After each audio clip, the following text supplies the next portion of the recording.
Donald Trump নিজের পাতা ফাঁদে নিজেই তো পড়ে গেছেন।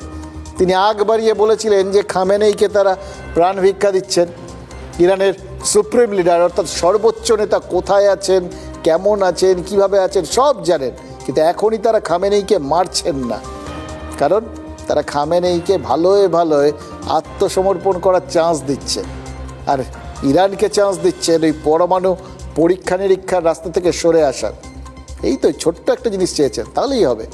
কিন্তু কথা যদি না শোনে খামেনেইকে কেউ বাঁচাতে পারবে না, আর ইরানকেও কেউ রক্ষা করতে পারবে না।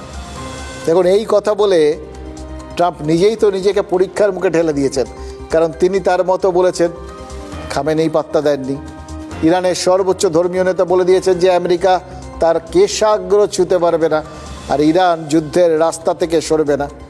এবার খামেনেই প্রমাণ করে দিয়েছেন তিনি ফাঁকা কলসির মতো বেশি আওয়াজ করছেন না, তার সেনারা সেটাই করছে যেটা তিনি মুখে বলছেন। এবার ইসরায়েলকে জবাব দিতে আবার গন্ডায় গন্ডায় মিসাইল ছুড়ে যাচ্ছে ইরান। এদিকে